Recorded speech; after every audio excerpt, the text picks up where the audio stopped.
Alright, let's get this going. This video is called Why Games Purged Real-World Weapons. This is a little bit of a different video that we're reacting to today, and I found it interesting. It has been sitting on the list forever, and I think it's about time that we cover it. And this is a topic that I'm very interested in because in a lot of modern games, you see that, like, Firearms just don't use their real-life names anymore. Like, you picture back to, like, Call of Duty World at War or, like, Return to Castle Wolfenstein, you'll see weapons are named MP40. Weapons are given their real names. The MG42, the M4A1 if you're playing Modern Warfare, or the Winchester 1200 shotgun or something like that. Nowadays, it'll have something silly like BCT 900 or something, which is not like a real name or whatever. They'll just use like some fictional name or whatever. And I'm just very curious as to why that's the case. So yeah, why games purge real-world weapons? It's an interesting topic. I'm gonna make them give back our past. Take back everything that we've lost. And I won't rest until we do. For decades, the Metal Gear series was known for the prominent role of non-fictional weapons in its story, but that came crashing down in 2014, with all weapons and vehicles being replaced by fictional stand-ins in Metal Gear Solid 5. A few years later, Call of Duty swapped the venerable AC-130 with a fictional replacement that as yet has never even been given its own name. Both of these changes are adjacent to legal battles that have altered the gaming landscape, breeding a fear. Yeah, that's always why I thought they started using fictional names, is because, like, Call of Duty is one of those games that has come out every single year. They make a new Call of Duty every year. And I feel like with some of the older titles, I feel like the budget was a lot more there. Because eventually, they wanted to make a lot of better games back then, but now they realize that they have to make a Call of Duty every year, and so they're going to try to save as much budget as possible for whatever the next Call of Duty game is. They didn't really feel as much pressure back in the day, so even if there was, like, a legal, I guess, concern with, like, firearms and, like, vehicles and stuff, I feel like they felt like they could just do it more back then. Like, if you think back to Black Ops 2, my personal favorite Call of Duty campaign of all time, and it's a master. I would say Black Ops 2 is Call of Duty's masterpiece. Easily. The campaign was good, the multiplayer is peak COD, and even Zombies, it had some of the best maps in Zombies of all time, like Mob of the Dead and Origins. Even Buried was pretty good, honestly. Like, Buried was, like, a pretty passable map. Transit and Zombies did have a bit of a rough start, though. Transit and Die Rise were not the greatest. They had a bit of a rough start. But yeah, no, honestly, like, that's really why I think video games just stopped using firearms, is that or the real names to firearms. It's just that, like, they felt like they could pay those royalties back then because they were making... I think they were more focused on the cinema aspect of it, but now, like, Call of Duty has to put their budget into all sorts of different things. They have to budget for in-game microtransactions, they have to budget for art, which I guess not as much because a lot of it is AI generated these days. You know, they have to do it for their in-season content, they have to save budget for the next year's Call of Duty. It's a lot. They have to spend money on a lot more things that they can't really afford to pay royalties for real name weapons anymore. And I guess maybe there's, like, some murky legal areas that I'm not seeing, which this video will get into. That developers could face legal reprisal over authentic portrayals of real firearm and vehicle designs in their games. This fear drives developers to invent fictional stand-ins. A sudden decision to sacrifice realism where it had been a long-standing thematic focus is not a trivial change. Yeah, it's terrible stuff. Honestly, I don't mind fictional guns or fictional country, because, like, Call of Duty has been adding fictional countries as well. Like, they're scared, like, in Modern Warfare 2019, I don't think they would do Afghanistan anymore. They did, like, a fictional country around that region called Urzikstan. The only real countries that they've used in that game are, like, the US, Mexico, Russia, and England, which are pretty safe picks to do in video games, but, like, Afghanistan could be a bit of a hot topic, so they just did, like, a fictional country called Urzikstan. And then they did Kastovia, which is another fictional country that used to be part of Russian land. And then they are now doing another fictional country called Avalon, which used to be a part of France. So, I don't know, dude. It's like, it's very weird how they're, like, leaning more towards fictional things, and even, like, fictional factions as, like, bad guys now. So, it's very... I feel like a lot of games are just losing their authenticity when it comes to using, like, real-world names. It's not like it used to be. This has brought about real cultural loss that we will see in detail through two case studies focused on Call of Duty's AC-130 and Metal Gear Solid's general commitment to real weaponry, both being abandoned. Yeah, I mean, I would agree. I've never gotten into the Metal Gear Solid games, so this would be an interesting, I guess, history lesson for me personally. In the early history of gaming, developers faced no challenge for portrayals of weapons in games. Any decision to use a fictional alias or stand-in was simply a precaution or an artistic choice, made freely, not as an act of fear. But that changed when two publishers were beset by lawsuits that drove them to forbid the use of certain real-world weapons in games. The first legal subject is Bell Textron versus EA. Bell has been a pioneer of aviation for nearly a century, having created many innovative designs over the years, one of which went on to become perhaps the most iconic helicopter ever built. The You know, it's interesting because I've worked on film sets before, and there is like a rule that's kind of, I guess like a legal rule you have to keep in mind when making films that's a little bit similar to something in this vein. In film, if you have like, say, in your scene, right, you have your actors and everything. If in your scene there's like, I don't know, a Pepsi bottle in a shot or something, and you see like the Pepsi logo in the background, even that can open you up to a lawsuit. I know that sounds very ridiculous when you picture it like that, but that is like a legitimate, like, real thing that can get you in legal hot water, and you need to get like the licensing to have these things. Same for like if you have like a Nike shoe in your background or something like that. It's very weird stuff that like you could in theory get sued for, because that you need to have licensing for these other IPs and brands. So yeah, I mean, it kind of, I guess this is very similar to that in that vein. It's definitely, I think it's a little bit silly, to be honest. I feel like it takes, like, I understand why copyright laws exist, but, like, I feel like this is, like, a really extreme end of copyright laws. And that's just maybe personal opinion, but, yeah. H-1 Huey, the second most produced helicopter in history. It was later adapted into a sister airframe, the first ever attack helicopter, the AH-1 Cobra. These aircraft are prominent symbols of the American involvement in Vietnam. Hueys and Cobras are historically significant aircraft that have appeared in countless movies, TV shows, and video games, and remain enduring cultural icons to this day. But it was this popularity that led to these helicopters becoming subjects of repeated pressure against EA for the role that these aircraft played in the Battlefield series. In 2006, Bell Helicopters, now consolidated into Bell Textron, sued EA for the appearance of the Huey and Cobra in Battlefield Vietnam. The case was settled out of court in 2008, followed by a licensing agreement struck in 2010, where Bell Textron would receive some tribute for past Battlefield games, including Bell Helicopters. In 2011, It's very silly that a fucking helicopter in a video game caused a lawsuit to go on for 2 years, and then for them to keep settling it and for another additional 2 years, making the entire fiasco a grand total of 4 years, just for having a helicopter in a video game. That's fucking crazy. You know, being a game developer or working on movies, I imagine it's, like, very stressful. If it's stressful in movies, it's gotta be stressful for gaming, too, because they're both creative processes.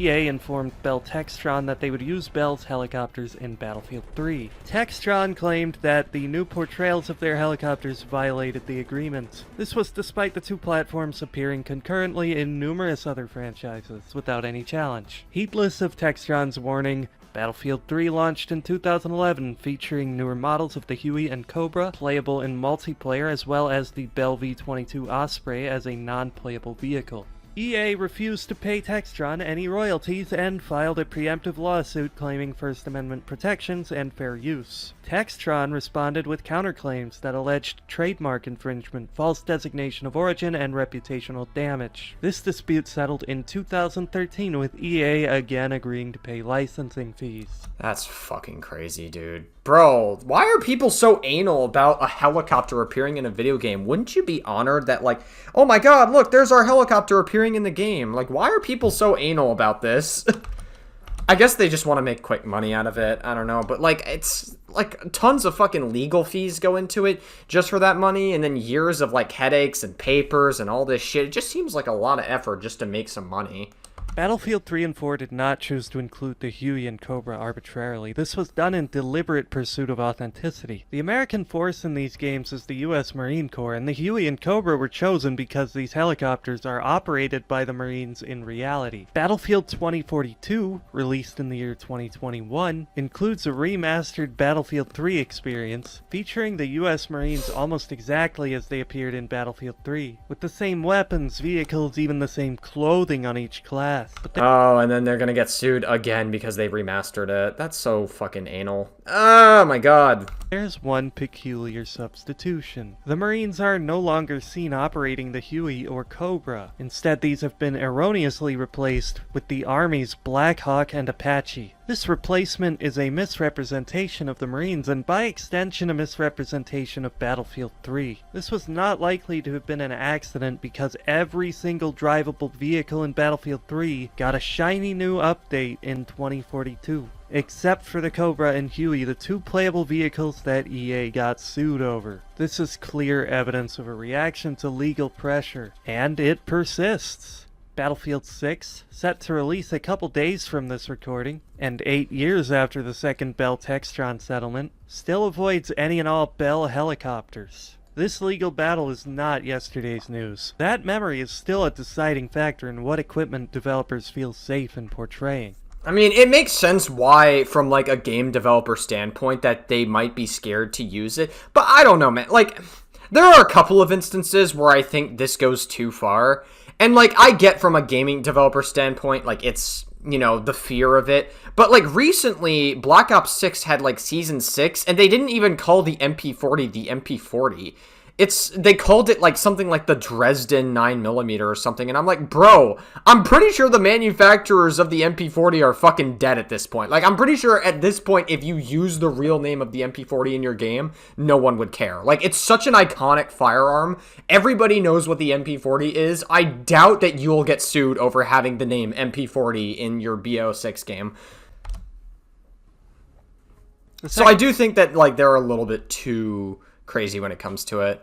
Second legal issue is AM General versus Activision. In the mid-1980s, the US military sought a replacement for their Jeeps. The call would be answered by AM General, the military offshoot of American Motors Corporation. The product they offered is something that's no doubt familiar to you, the Humvee, which is perhaps as evocative of American involvement in the War on Terror as the Huey is of Vietnam. In the same way, it has been an icon of innumerable action figures, movies, and games. And again, Oh yeah, we have our great memories of the Humvees in all our isometric games, fucking Call of Duty, Battlefield. We have great memories with this vehicle. Publisher would become a target for this kind of portrayal in 2017. In late 2017, AM General sued Activision over trademark infringements due to unauthorized use of the Humvee in Call of Duty games. AM General essentially claimed that the Humvee was the backbone of the series, something to which Call of Duty owed its $1.5 billion success. Ultimately, the court saw things Activision's way and found no likelihood of consumer confusion between video games and military hardware. The court cited the Humvee's in-game appearance as artistic expression protected under the First Amendment, with realistic military equipment being used for the purposes of verisimilitude. God bless the First Amendment.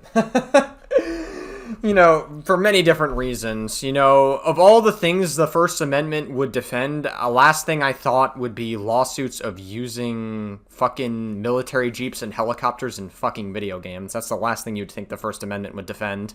Than bringing any damage to AM General. Activision resoundingly won the case, and there was no out-of-court settlement this time. But that doesn't mean Activision was happy about the situation. Both of these lawsuits would have caused developers to feel threatened in their use of real-world firearms and vehicles.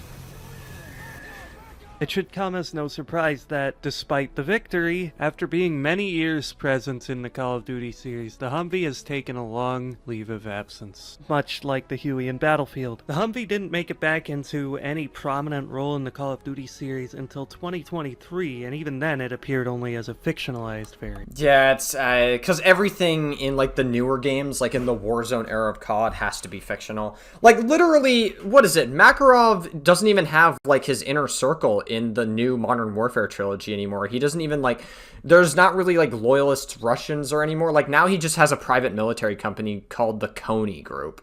And like that story was handled so badly. Maybe I'll do like a worst to best Call of Duty campaign video one day. It would be very different from my reaction style videos, but I feel like that would be like a very interesting way to experiment. It's called the LTV. The true-to-life form from before is no longer part of the series. The Humvee was hardly the keystone of Call of Duty, being a mere background asset in most cases, outside of a few brief scripted turret sequences where you're not even driving. The truth is that the primary narrative contribution of the Humvee in Call of Duty games is to act as a diegetic level boundary. The lawsuit may have been over the Humvee, but it set a broader precedent. Activision was made to understand that they could be sued without warning over any bit of technology scattered across their virtual battlefield. If the Humvee was fair game, then the AC-130, being the star of several missions across the franchise, could assuredly be next, and it has, unsurprisingly, been excised from the series. And so it appears Activision had been once bitten, twice shy. Call of Duty did not only remove the offending Humvee, but also saw immediate, sweeping shifts away from the authentic portrayals of weapons, which had been a defining aspect of the series from the start. In 2019, 2 years after the legal battle began, Call of Duty Modern Warfare's reboot saw many familiar platforms suddenly become fictionalized. Vehicles especially, but also a number of distinct firearms that had appeared throughout the Call of Duty. And what's really sad about it is if you compare the new Modern Warfare trilogy to some of the older games in the Modern Warfare trilogy, you can see there's so many things that are based off of the real world in the older Modern Warfare trilogy, and that's why so many people gravitated to them. I didn't gravitate to them as much as a kid, but earlier this year I rewatched some of them and I'm like, oh my god, these campaigns are actually pretty fucking good. I'm surprised I didn't get into them sooner.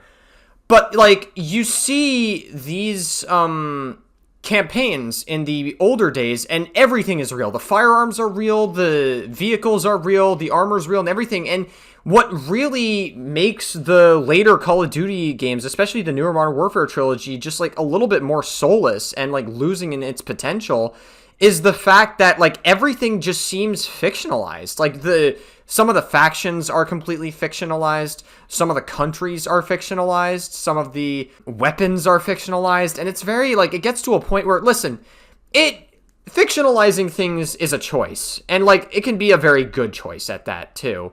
Like, I think there are things that have been done well, like Infinite Warfare, like everything in that game is fictional.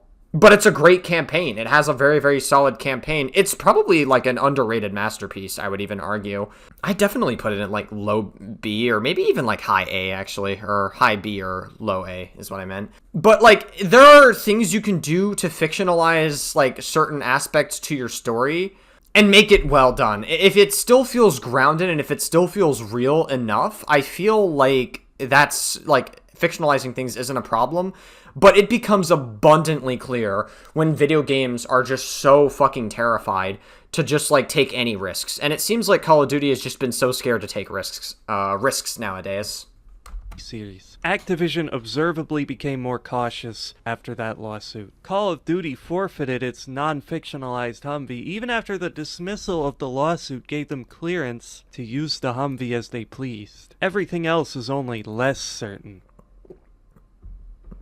EA and Activision both clearly acted in response to the legal pressure. These companies are industry giants, and the legal battles were massive setbacks to them. This is the kind of thing that sends a chilling effect across an industry. Most companies do not have lawyers as powerful as those of Activision or EA. Few companies were better able to fight this type of thing, and EA must have lost a lot of money in those settlements. And the reality of the legal system is that those targeted by litigation will still end up worse off than where they began. Defending yourself from a lawsuit requires great investment of time and money, and leaves you no better for the experience. No company wants to be sued, and it's better to avoid it altogether. While neither of these cases were decisive victories in favor of the plaintiffs, they still showed that an impulse exists that could inspire more companies to be sued for the portrayals of military hardware in games. It stands to reason that other onlookers in the industry realized they'd better not take their chances, as the presence of true-to-life guns and vehicles wasn't a feature worth the risk of being sued, regardless of who was to win the case. The fact that these challenges occurred so closely together, one concluding in 2013 and one beginning in 2017, may have prompted changes across the industry. This may, for instance, be a reason that some games have shifted away from modern settings. Yeah, I mean, that's what I was saying earlier about the later Modern Warfare trilogy games, is that they're so fucking scared to, like, literally do anything. Even, like, Black Ops 6, which is a game that's supposed to be about the Gulf War, and, like, the marketing had, like, Saddam Hussein on it and everything. A lot of people critiqued Black Ops 6's campaign because the marketing was misleading. They initially marketed it to be set during the Gulf War in the early 90s, and to some degree, I played the Black Ops 6 campaign. To some degree, it's still there. Like, the campaign in the first mission is set in Kuwait, and then you're in Iraq for a couple of them. You even get to go into Saddam Hussein's bunker for part of it. But the main bad guys in that game were the Pantheon, which is like a fictional faction that has infiltrated the CIA, and it's like a group that no one knows even exists. Which I actually think the Pantheon's a very underrated faction. I actually really liked the Pantheon a lot. A lot of people are not a huge fan of them, but I really enjoyed them personally in Black Ops 6. I found them super interesting, and they had a lot of potential. But I can also understand why people felt like the marketing was misleading for Black Ops 6, because you're like, oh, we thought we were going to get like this real-world grounded experience again. But we wound up going to Avalon, which was like a fictional country for like a couple of those missions. And then we wound up not even doing some real things. I don't know, man. It's just like, again, it gets very obvious when Call of Duty or video games in general are just scared to take risks. And it feels like in a lot of the later Call of Duty games, maybe even some of the Battlefield games, they're a little bit scared to take risks. Historical setting, it's unlikely that companies would even guess that they have the slightest claim to sue over, say, the portrayal of an aircraft that left service before the invention of the transistor. And of course, in a sci-fi setting, anything goes, so non-fictional. Oh my god, this is the Infinite Warfare campaign. Yeah, the Infinite Warfare campaign was actually really good. I gotta say, like, Infinite Warfare campaign is actually really, really solid. I don't know, I wouldn't say it's the best Call of Duty campaign of all time, but it was secretly a masterpiece that a lot of people just didn't care about because people were so sick of futuristic Call of Duty games by the time Infinite Warfare came out. Weapons can be avoided. Call of Duty's mainline games took a leave of absence from their highly successful modern setting, starting in 2014 and going until 2019, this being 2 years after Activision won the case against AM General. At this point, they devised an answer that assuaged any remaining fears of using real-world modern-day guns. They returned to the tradition of GoldenEye's Klob, with, for instance, the Chris Vector becoming the Fennec. It's not just a name change. This is a completely fictionalized makeover of the weapon that leaves the company at no risk. Many guns have undergone similar adjustments, especially those with distinct brand identity. The most notable casualty is the AK family, which is now called the Kastav. The fear must be great if Activision felt so worried about featuring one of the most generic and recognizable rifle patterns that they were driven to use a pseudonym. This kind of fear encourages risk-avoidant behavior in developers. Yeah, I mean, it's crazy. Isn't Kalishnikov dead at this point? Like, I'm gonna check. I'm not gonna do it on my PC. I'm gonna check. Is Kalishnikov even... Yeah, Mikhail Kalishnikov. Mikhail Kalishnikov died in 2013, at the end of 2013. Yeah, he was the original, like, pioneer for, like, the AK platform. So, like, why would Activision be scared of getting sued by Mikhail Kalishnikov from the grave? Like, what? Is it maybe, like, the company that he, like, platformed it to, maybe? Is that, like, where the fear comes from, maybe? So they're just, like, not willing to take risks, they just want to be on the safe side? Especially likely that legal concern is a driving force when games suddenly replace real weapons with fictional ones after years or decades of consistent appearances by real weapons. Absent any legal pressure, the path of least resistance would be to Return to Castle Wolfenstein. I love this game. Continue as they were. But how worried should developers... It's very interesting, because Return to Castle Wolfenstein, this fear wasn't even in gaming by the time, because the Return to Castle Wolfenstein released in, like, 2001. It's such an old game at this point. really be. We can see based on different developers' choices that game designers themselves have met no consensus, as there are varied creative approaches that differently balance the appeal to realism with avoidance of legal risk. Some games effectively opt out, using fictional guns and vehicles as stand-ins in a realistic setting more suitable for real weapons. Oftentimes, such as in Grand Theft Auto, these fictional stand-ins are combinations of 2 or more real-world weapons, which gives no clear claim to the platform's identity. Other games simply model things more or less accurately, but file off any overt identifiers, such as by using an alias, staying true to life in their aesthetic portrayals of weapons, and taking a basic precaution. But some games disregard all caution, going as far as to brazenly name-drop the manufacturer, like Resident Evil, which has the iconic Samurai Edge, the sidearm of the protagonist's elite police team. This is a modified... Yeah, and even like in Resident Evil, they don't use the real names either. But I noticed one thing that I did notice is in, what was it? Battlefield 6, even though they use, like, fake names for some of the guns based in the real world, they still, like, kind of make them a little bit similar to their real world counterpart. Like, there's a couple of examples I could bring up, but, like, one of them uses, like, the same number as, like, the G36 or something. And one of them is still, like, uses the same number as, like, its real-world counterpart, but they just change up the letters just so they don't get sued for it.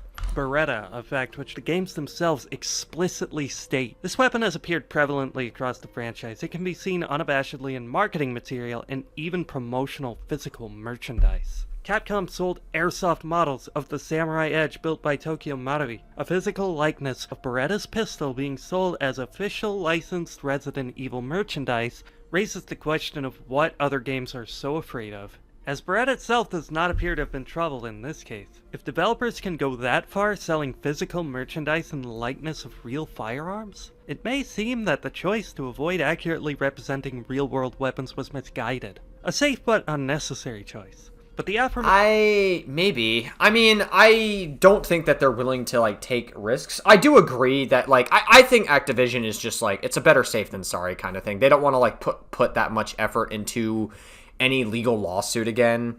And even though they can afford these lawyers, they could afford really good lawyers, the reality is even after they win the lawsuit, they lose out on a lot of money because they have to pay all the legal fees and everything. And so, like... that's why they'll even go as far as to, like, rename the MP40, like, the Dresden 9mm. And I'm just like, you can name it the MP40. Like, I don't think you're gonna get sued if you call it the MP40. I think you'll be okay.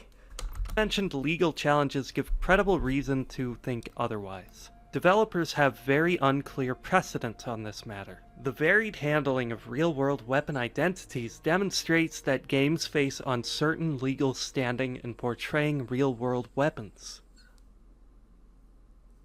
The topic of real-world firearms influence on games is a subject of genuine cultural fascination, but we face the potential for cultural loss if developers feel pressured to avoid this sort of portrayal out of fear of legal threat, and that threat appeared very real in the wake of those legal battles. We'll view this cultural loss through 2 case studies. First, the AC-130 in Call of Duty, the gunship that became a symbol of the franchise before being altered due to legal fears. You know, not for nothing, the AC-130 mission in COD 4 was iconic. It's very memorable and it's very cool. I loved it. But I feel like every single Call of Duty game tries to have at least one mission like the AC-130 mission. They've never been able to do it as well as COD 4 has. Like, in Modern Warfare 2, they had an AC-130 mission, which was fine. I don't think it was as good as the original, but it was fine in the newer Modern Warfare 2. And then in the newer Modern Warfare 3, they had to have an obligatory one because they were fucking rushing the shit out of that campaign, and everything else was just open world and reusing DMC maps. It was just actually terrible. Second, Metal Gear Solid, which, as I mentioned at the start, built its identity upon realism in weapons, only to become a remarkable display of the thematic degradation that can come of these types of alterations. Both are regrettable losses. An AC-130, eh? Haven't worked on one of those in a while. The first case is Call of Duty. You have probably heard of the AC-130 in relation to Call of Duty. Absolutely. Call of Duty's gunship scenes are held in high esteem. This display of the awesome power of the AC-130 is a huge part of Call of Duty's cultural reputation. But eventually it stopped appearing. The C-130 platform as a whole vanished. These days, when you see a fixed-wing gunship in Call of Duty, it's either a made-up, vaguely Russian aircraft, or some weird twin-boom design looking more like an old C-119 than anything that's actually in service. They did this because they didn't want to use a real licensed plane. That was a shocking departure to me. You could make a real case that the AC-130 helped propel Call of Duty's popularity. The AC-130 mission from Call of Duty 4, Death from Above, was not some typical lazy turret section. That mission hit like a 105mm shell. It was powerful and exciting, but also intellectual. Yeah, it was pretty cool for the time. There was nothing else like it in 2007 when we had an AC-130 mission like that. It was pretty cool. COD 4's campaign is definitely like a top 5 for me, I would say. COD 4's campaign is insanely good. Stimulating and culturally resonant. Many essayists still have a lot to say about this mission. The prevailing conversation is about the supposed dehumanization, the philosophical question about how people are reduced to tiny white dots, and the crew's neglectful attitude of the people they're killing, and what this means about society and how awful it is what the player is doing. Personally, I'm dismissive of that particular angle, as that interpretation doesn't seem too balanced, and it also clearly stretches things way beyond what the developers intended, given that the player fails the mission outright if they actually commit any war crimes. Damn, incredible stuff, man. It's a shame they can't hold the same standard to Israel. It's terrible. Said, I still see value in the fact that such a conversation is even open. The high realism does indeed factor into a general sense of uneasy tension that opens these kinds of channels of discourse. My own personal takeaway was the practical question about how stressful it must be to command this kind of firepower. Playing that mission gave me pause about how easy a catastrophic mistake can be. Even with the strobe lights, it's hard to distinguish your men from the enemy. With the slightest nudge, you can... I think it got better in the remastered version. They made it a little more clear in the remastered version, but in the original, definitely. I remember failing this mission a lot in the original. accidentally blow away the very people you're trying to protect. Careful, you almost killed our guys. Or destroy a church or something. There's real fog of war, urgency, and confusion expressed in the dialogue. But there's no refuge in indecision either, as if you fail to act, the troops depending on you will be overwhelmed by the enemy. It's especially poignant when the people who are at risk are Gaz, Price, Soap, and Nikolai. The main characters of the game are down there, not generic NPCs.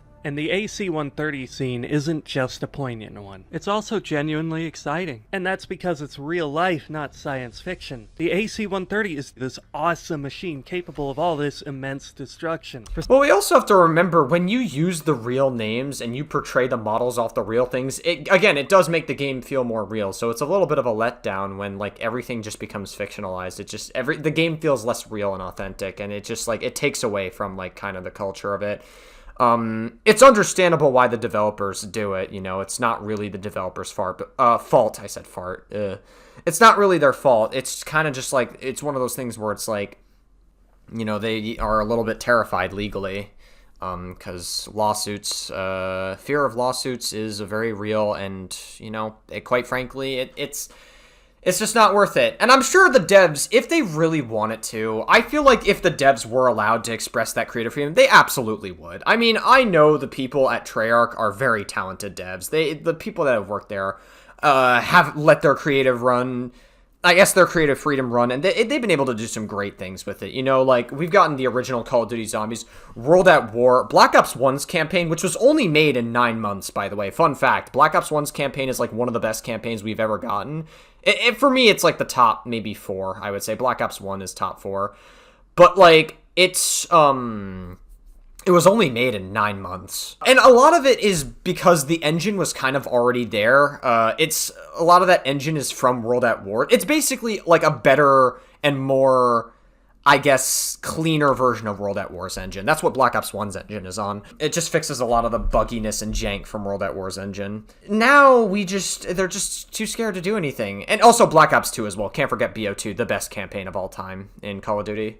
Some people, the fact that there is an actual real-life plane with a howitzer on it doesn't invite moral questions, but excitement. To get a chance to look through those optics while commanding such an array of firepower is, for many people, a childhood dream come true. You're wiping out huge amounts of enemy forces that would be very difficult, if not impossible, to deal with on foot. A glorious change of pace after being on the back foot for most of the campaign, and one that feels heroic as you provide invaluable air support, saving your friends from an overwhelming enemy force like a guardian angel. This sequence, like Call of Duty 4 as a whole, has something for everyone. There's a lot to like about this mission, whether you want to get philosophical or just have a bombastic good time, and it's all the better for its real-world framing.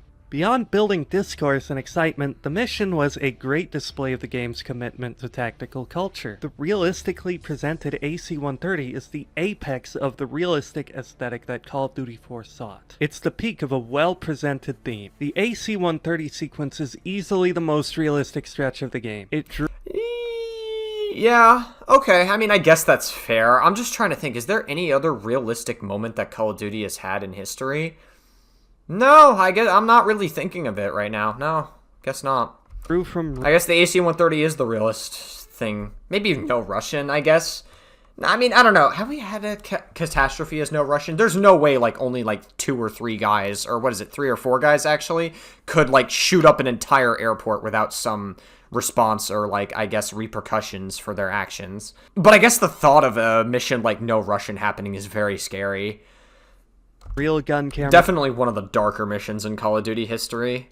Footage of AC-130 operations, actual combat footage. And this is an example of how an interest in real-world technology can actually drive games to be more compelling. Death from Above is a wonderful mission and a microcosm of Call of Duty 4. This one level is a true cultural touchstone that has stood strong for nearly 2 decades. And yeah, I mean, it's so good that every Call of Duty campaign tries to have a mission like Death from Above, and they've just never been able to get it as right as COD 4 has. I know World at War had a mission called, what is it, Black Cats? And, like, you're playing as, what is his name? Private Locke, I think? That's his name? You only play him for that mission. Mainly in World at War is just 2 characters, but for that mission you play as Private Locke. And you're, like, shooting up on a bunch of, like, Imperial Japanese, like, boats and stuff. And it's kind of similar to this mission, although it's very different in the sense that you're, like, controlling different guns and you're just, like, firing and stuff. So it's not quite the same as Death from Above, nor do I think it's as good. But it's still, like, it's fun. And then, like, the AC-130 missions in, like, the newer Call of Duty games just feel obligatory because they have to have them in, like, just because COD 4 did it. Was the birth of an icon. The guns in your hands have made a lot of waves in Call of Duty, from the Deagle, the Noob Tube, the legendary Intervention, but none of these built the same level of hype as the AC-130. The AC-130 continued to appear in campaign missions. It became a kill streak reward, with the multiplayer announcement calling out the arrival of enemy AC-130s, sounding terrified. Enemy AC-130 above! The AC-130 has been a massive part of Call of Duty's image. Or rather, it had been. Call of Duty's AC-130 may have been a victim of its own success because it did not belong to Call of Duty. The AC-130 saw cultural resonance through the lens of Call of Duty, and that presents a tremendous legal risk. It's so sad, man. The AC-130 fucking being a legal risk to Call of Duty, it's so sad, man.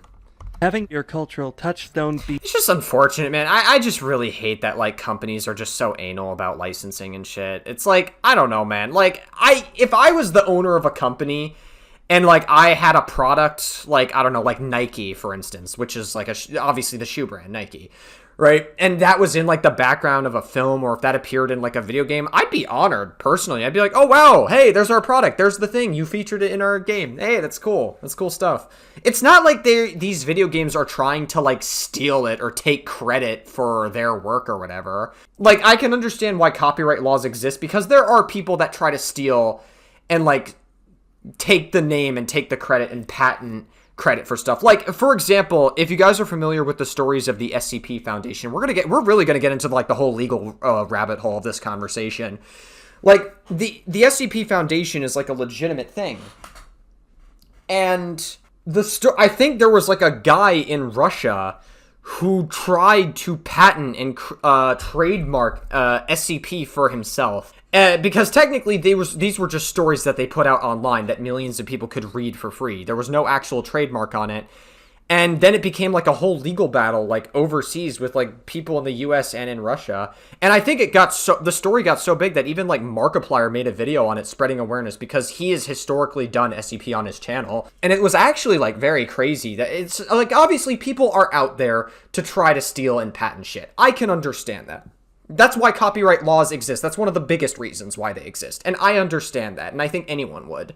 You know, I just feel like this is just too much. This really, like, puts into perspective how it really just, like, fucks over the creativity for a lot of these things, and I really feel like it shouldn't. It's just so unfortunate. An intellectual property that is owned by someone else is on easy standing. All the hype and praise and discourse this plane has generated is all centered on something owned by Lockheed Martin. If AM General thought they could stand to gain from a massive lawsuit over Call of Duty's portrayals of Humvees of all things, think about all the renown the AC-130 brought Call of Duty. Lockheed Martin might not even have to win to cost Activision dearly, especially since they have what I'd consider to be a pretty decent case now. Humvees in Call of Duty games are generally static objects or subject to brief, forgettable set pieces. The AC-130 was a legend. Activision must have seen their footing for what it was as they seemingly acted in response to the situation. And this led us to a very unfortunate development. The AC... Yeah, it's tough, man. It's really tough. It makes me sad, personally. 130, as well as other C-130 variants, has disappeared from Call of Duty, with an imposter taking its place. The true form has not appeared since. The change began with the 2019 reboot of Call of Duty 4. Proof enough that the original had something to offer over its reboot. The remake introduced a fake C-130 with winglets, different props, wings angled downwards, and an altogether different tail section. This is... Yeah, I mean, if you look right here, yeah, this is the AC-130 in COD 4. And then this is the fictional, what is it? Is it F-25G or whatever? Is that the name of it? I mean, it looks similar enough. Because here's the thing, right? Any casual person playing these games, a casual person is not going to notice the difference between, like, the different parts that are moved around on, like, an AC-130 plane, right? They're not going to notice that. But, like, to somebody who's, like, really invested in, like, firearms, planes, all, like, military stuff, someone who's really invested will notice these things, and it's, I can see why it's such a huge letdown, because it, like, again, there's just no authenticity. Is a GTA-style combo plane featuring significant Russian inspiration, and it has been the primary fixed-wing gunship featured in Call of Duty games ever since. Another much weirder stand-in is a bizarre twin-boom design that appeared in Black Ops 6 called the Dreadnought. The Death from Above mission would have been made less thought-provoking with every stage of separation from reality. Had this sequence been about a fake plane, it would have been less directly representative of the real world, and so would invite less commentary. There's less to say when there's not an actual war machine that has actually killed people in the real world. As some anecdotal evidence to the AC-130's popularity, I remember asking a friend of mine in high school, "What's your favorite aircraft?" As that's the sort of thing I asked people. And he stated outright, without hesitation, AC-130, no second guesses. The aircraft isn't that predominant in real life. There's only been a couple dozen or so of them for a long time. And my friend was no military aviation enthusiast. The only reason he had any opinion on the AC-130 that he so adored was because of Call of Duty. Of course. I mean, it was our childhood. We grew up with these games. We probably wouldn't have even known what the AC-130 was without him. That sort of representation makes an impression on people that sows an interest in something real, something that goes beyond the video game. That can be valuable. The interest can also lead people to learning valuable insights about real-world history or technology, or it can simply give people a common point of discourse. For instance... That's another good point. It's like, why would you want to suppress games from using your things when it actually, if anything, could get people invested and introduce these people into... you know, your product, I guess, because that is your product. It could introduce people into these things and get them interested in and invest in them, and maybe even allow some people to invest in them to some capacity. I don't know. It's like, generally speaking, getting like free advertising, because essentially that's how I see it. When you really think about it, a lot of these things could also be free advertising. I say free advertising very tentatively, because if we say it in the context of firearms, I don't know, man. Like, I guess maybe you don't want to freely advertise firearms to just anybody in the U.S., you know, for political reasons and other abhorrent reasons. It's providing my friend an opportunity to actually answer my question about what his favorite plane was. There are plenty of videos and forum threads still being produced demonstrating excitement about the AC-130, and a lot of those comments will include references to Call of Duty, making it obvious what drives a decent portion of this engagement. Another loss that comes of this fictional replacement is the loss of a cross-game reference frame. The fact that distinct games are all allowed to represent the same platform, each with their own spin, is significant. Call of Duty propelled the AC-130 to such fame that even other games took notice. Most notably Battlefield and Ace Combat, which both featured playable AC-130s suspiciously soon after the modern warfare craze. This is the sort of thing that demonstrates the cultural resonance of real-world weaponry and games. It's not just a matter of realism. This common representation puts all sorts of different games on equal standing, inviting discourse and comparison. All of this is erased as games seek to fictionalize these weapons, removing that entire channel of discussion and sequestering games from each other. The AC-130 is still a cultural titan, even after its abandonment in the series that gave it such a spotlight. But how about that fictional replacement? Does it build its own legacy? Looking online, most people don't even seem to recognize its existence. Yeah, I mean, I'll tell you this. Before this video, I wouldn't have even have noticed that it was a fictional replacement. I'll tell you that much. That shows you how much my expertise on aircraft. But I guess it is a fictional replacement, and that really just confirms that they are, like, really... Oh, I accidentally hit the play button again. It really just confirms that they are just so terrified to try anything. And I mean, for good reason. Like, they're scared that they're going to get sued for it. Like, I get it. But also, it's very sad. Seems to realize that the AC-130 was replaced by a fake stand-in. It garners no discourse. Players call the new unnamed gunship the AC-130. This might appear to demonstrate that the change was inconsequential, but really, it just represents the overpowering cultural legacy of the real AC-130. This new plane is so unremarkable that it goes unnoticed, with everyone just assuming they're still seeing the familiar AC-130. And those that do notice the change wouldn't have much to be impressed about, so it's no wonder they're not posting about it. The replacement bears no cultural legacy of its own. It is a cardboard cutout, a facsimile of reality that isn't creative enough in its design to be interesting in its own right, and, being fictional, offers no real-world background to appreciate. This is why using fictional stand-ins might not be a great option. It can end up being the worst of both worlds. It's the safest option, but it also just has the unfortunate side effect of just not feeling as authentic, as I've said many times in this video.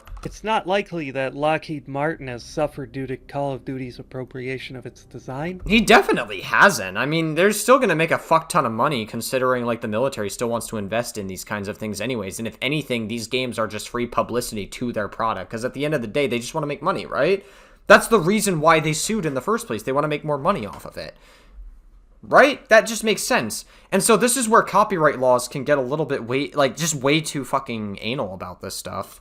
But what happens really depends on what they make of it. They've played nice so far as we can tell, but not to give them any ideas. If they were to sue, they might actually have a solid case here, certainly better than Battlefield getting beaten around by Bell Textron. Remember also that 2019 was just after the AM General lawsuit as well. Resounding fears from these cases are probably what drove Activision to preemptively remove such products from their games, especially the ones that had become so representative of the franchise. The AC-130 is much better lawsuit fodder than the Humvee. Activision is fortunate they made it this far without incident, so it's understandable why they did this. That said, the cost of safety was great. This is the greatest handgun ever made.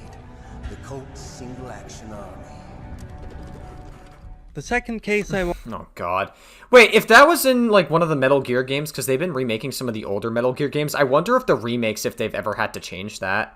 Want to analyze in depth is the progression across the Metal Gear series, which foretold us of this shift. Metal Gear Solid used to be a masterclass in firearms appreciation. Metal Gear was way ahead of the curve, delving into gun nerdiness before tactical culture was anything like what it is today. Metal Gear had real guns at a time many games still didn't, and it went further to celebrate those guns than most do today, reflecting a broader fascination that the series has with real-world history and military technology. The Metal Gear example is not as clearly tied to our legal cases as Activision's Call of Duty series. A connection here— I mean, this one I wouldn't really be able to give as much input on because I'm not really as educated on the older Metal Gear games. I've been told they're very good though, so I'll take their word for it. Here is still possible, but the point of this example is to demonstrate the thematic harm that can come from this type of shift. To Metal Gear belongs the greatest loss I know of following this pattern, because an obsession with real-life military technology was at the very core of Metal Gear Solid. And rather than just being gratuitous, the obsession was weaved into the narrative. For instance, The Hind, a series staple from all the way back in the 1987 MSX game. The Hind is also prominent in Metal Gear Solid. Well, you surely wouldn't be able to get sued in a game that's like a pixelated game that's like isometric. Surely you wouldn't be able to get sued for that. I mean, it's fucking pixel art, right? That's crazy. Where it features as a memorable boss fight, and it appears in Metal Gear Solid 3 as well. I want to emphasize that the Hind isn't just a cool thing that you fight. It invites discourse. In MGS1, the characters remark upon the fact that Liquid shoots down 2 F-16s with the old gunship, setting him up to be an overwhelmingly skilled opponent. They also speculate on its origins, which is used to foreshadow the provider of the gunship, an organization that appears in Metal Gear Solid 2. Furthermore, in the prequel, Metal Gear Solid 3, there's a fun scene where they frame your discovery of a Hind as the first look Western eyes have gotten on the finished product, with Snake offhandedly offering the NATO designation then and there. Perhaps it's an armed variation of the Mi-8 hip. No, some of it looks the same, but the overall shape is different. It's got stub wings and the cockpit canopy looks like an angular greenhouse. No kidding. Then it must be some kind of new model. A next-generation chopper that's a little smaller than the hip. Maybe we should call it a Hind. Not bad. It's cool with me. Then it's settled. We'll refer to that new type helicopter as a Hind from now on. This builds a connection that ties the whole series together. Interesting. I don't think that's the reason they called it a Hind, right? Like, because I've heard people refer to helicopters as Hinds before. Even in, like, Call of Duty Black Ops Cold War, they referred to, I think it was in the Zombies map Forsaken, there's, like, a trap on that map that's, like, a literal helicopter, and they referred to it as the Suspended Hind. So, like, is that where they got the name Hind from Metal Gear Solid? If that's actually where they got the name from, that's actually kind of neat little trivia. Wow. I don't think that is, though. There's no way. All centered on the Hind. Needless to say, none of these scenes would make any sense with the fictional stand-in. And personally, the fact that Metal Gear Solid went so far out of its way to tie real-world weapons into the narrative, only to suddenly stop after 30 years, convinces me that the developers would not have given up on real military technology if they had a choice. There's more to it than just the Hind. Most notably, the games each included a character whose primary purpose was to spout real-world firearms facts at you.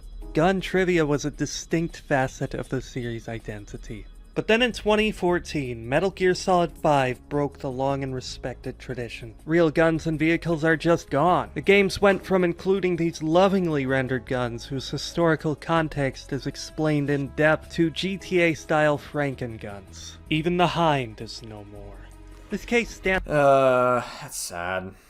You know, Metal Gear Solid fell victim to the same fucking thing. Very terrible stuff. Out to me because this change isn't just representative of the loss of trivia. This is detrimental to the game's integrity. It betrays long-standing themes. Metal Gear Solid 5's use of fictionalized weapons could not be more distant from how the rest of the series handled its weapons. I know it may not sound important for these trivial details to be present, but Metal Gear goes out of its way to make the historical context of these guns relevant. This becomes incredibly awkward when the guns become fake, but Metal Gear Solid 5 attempts to build on that historical context like there hasn't been any change. The game presents you with that real historical context bereft of its subject. You witness the Soviet-Afghan War, 1984. They talk about the atrocities that occurred. And then they talk about the guns and vehicles that were present in this war. And they give a bunch of factual information about them. They're just attributed to these fake stand-ins. So the CIA gives the Mujahideen honeybee missiles to shoot down crocodile gunships. Crazy. Don't tell Hassan Parker that,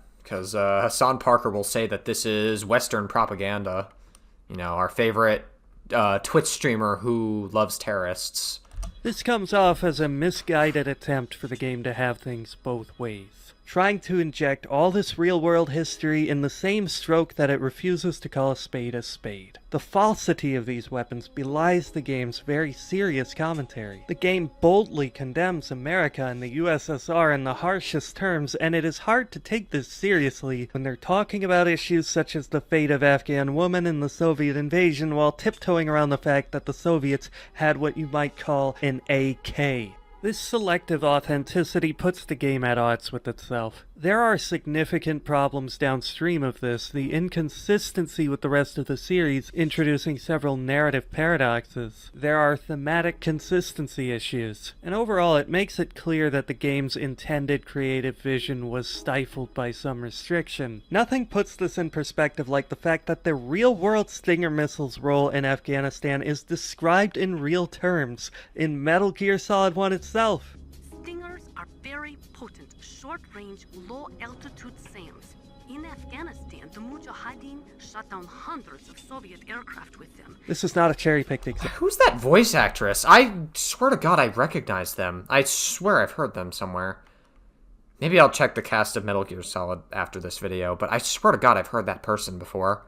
The Stinger is a very important weapon in Metal Gear. It is the only tool with which you can effectively fight Metal Gears in the Metal Gear games. It is crucial for other boss fights as well, and there's a whole arc where Snake gets sidetracked because he needs to acquire a Stinger missile in order to fight a Hind gunship. This is one of the most prominent weapons in the series and one of the few you absolutely need. For Metal Gear Solid 5's part, they seemed to be trying to pay homage to this nostalgic item with a mission completely centered around the real-world historical role that the Stinger played in Afghanistan. But they substitute this established lore fixture with something completely different, making all this effort at honoring the past end up completely misguided, as all it really accomplishes is calling attention to the newly invented paradox. Authenticity is not a matter carried solely by perfectly modeled guns, but whenever the guns are emphasized by characters verbally, identifying the weapons by these fictional identities. That's the Honeybee storage case. New U.S. military weapon known as the Honeybee. There's a photo of the Honeybee on your iDroid. Yeah, it's one of the newer games. Yeah, it just doesn't feel the same.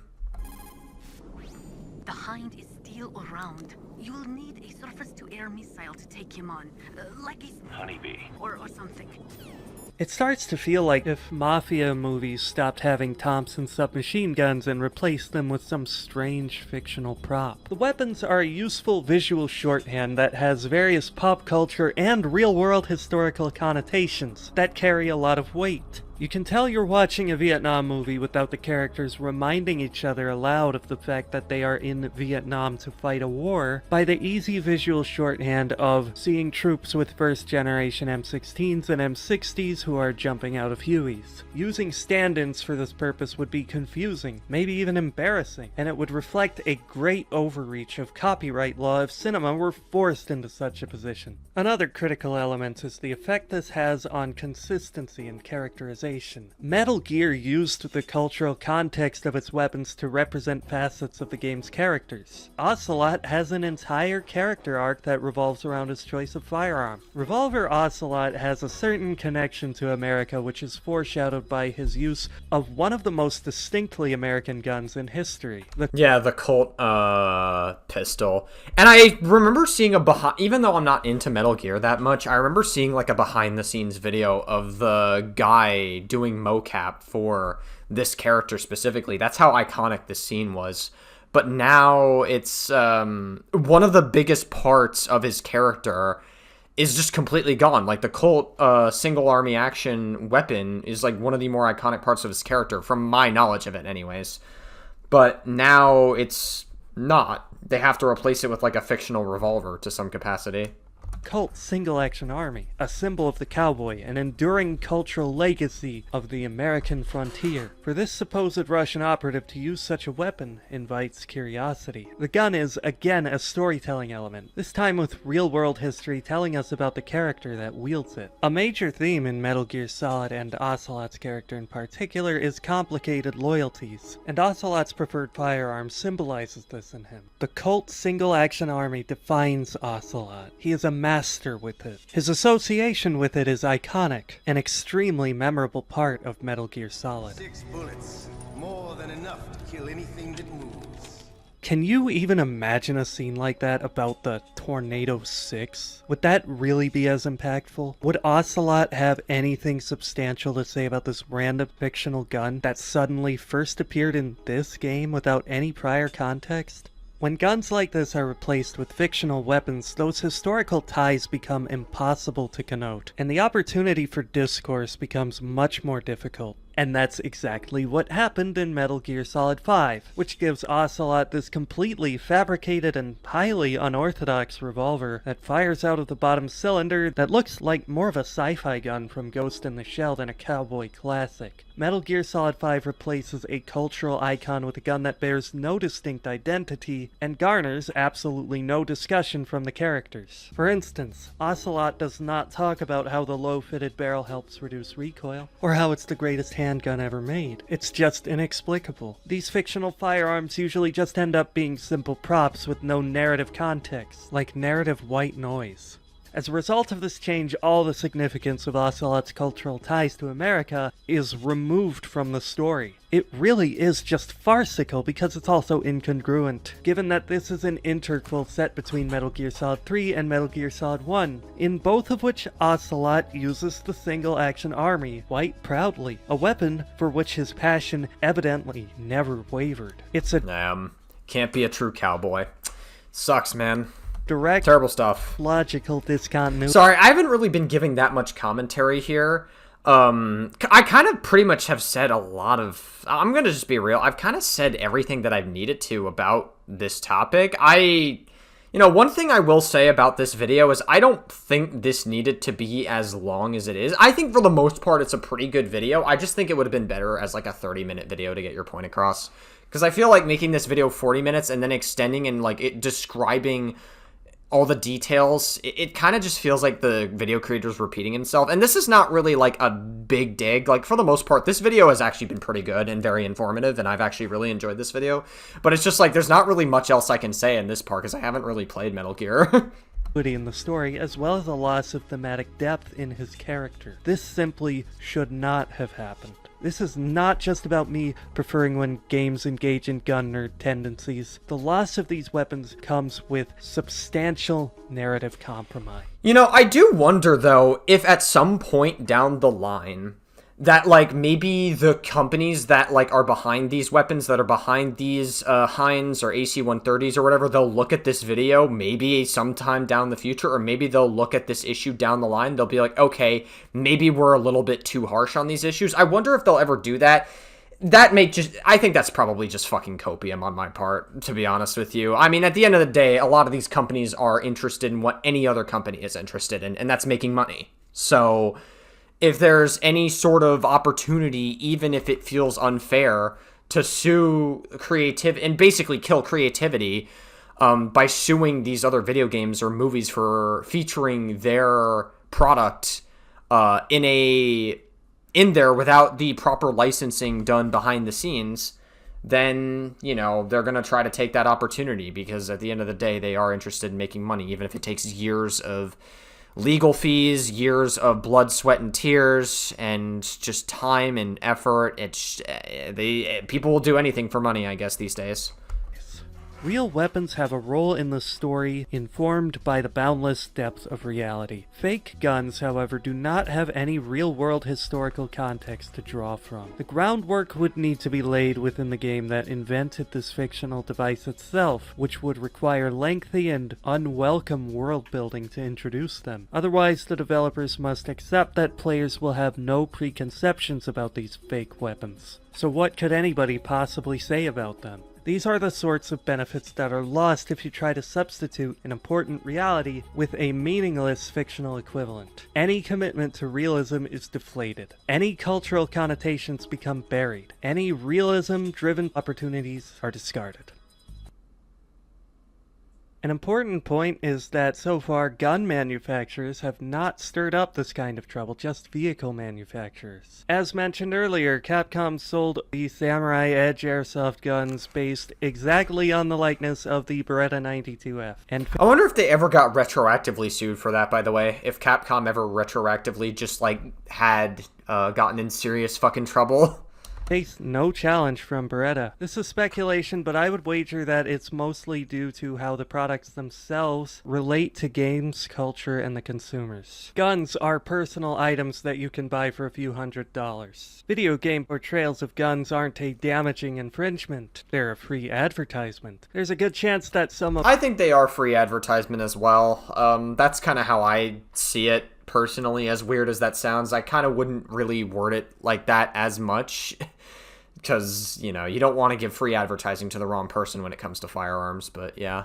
My viewers have bought a gun due to inspiration from a video game portrayal, but it's a safe bet that none of you have ever bought a Cobra gunship. Vehicles don't stand to gain much positive benefit from this kind of free advertising, especially when much of this representation tends to involve the vehicles exploding and leaving a burnt-out husk. Guns tend to be more dignified in their in-game representations as they don't really get destroyed. The lack of pushback from gun manufacturers could also have to do with guns being a political flashpoint. Gun manufacturers and any who associate with them constantly face risks from lawsuits and— You know, I heard a rumor, actually, and maybe the video creator's about to go into it here, but I heard a rumor that the reason why gaming is so scared to use real-world guns as well is because that's, like, part of it.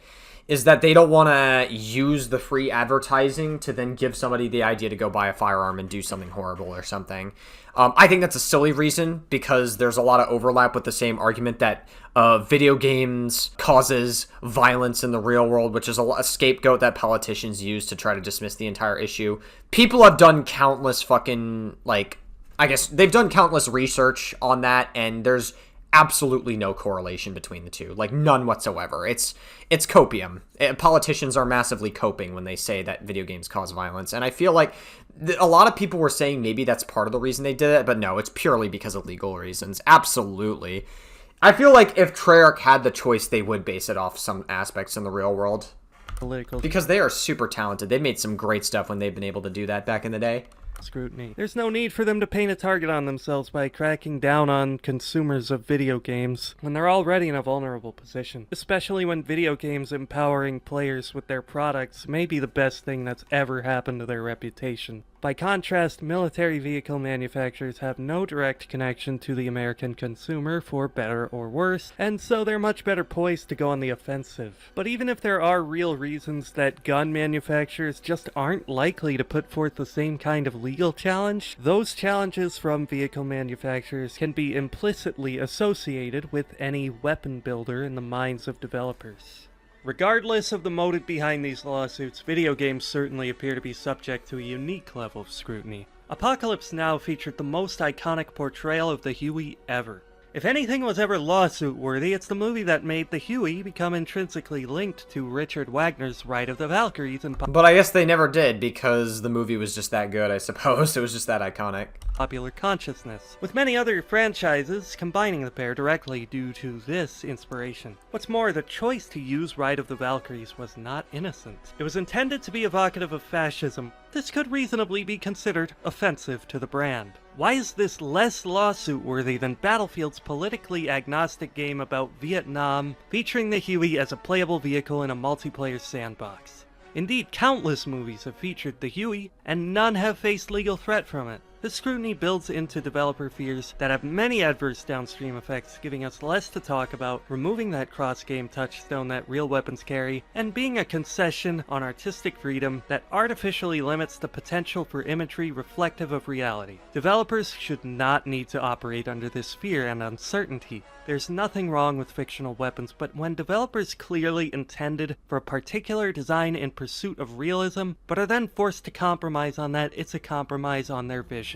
These weapons and vehicles... Yeah, I agree. I imagine it sucks for the devs as well. I'm sure the devs would include these things if they could. I'm sure they would, but they can't, and that's, it's sad. Mean a lot more than random props. They signify a greater history. If that weren't valuable, no developer would ever have been the first to assume an uncertain legal risk in portraying a non-fictional weapon. The presence of real weapons and vehicles, as I explained in great detail with the Hind, Ocelot's single-action army, the AC-130, these things serve to inform us of the story itself, building upon the great foundation of history, to establish characters, suggest deeper themes, or just to provide the simple ideal of realism. But building upon history goes both ways. It shines a new light on that history, driving valuable awareness. In that regard, I often think back to the Black Cats mission of Call of Duty World at War. Hey, I mentioned this earlier in the video.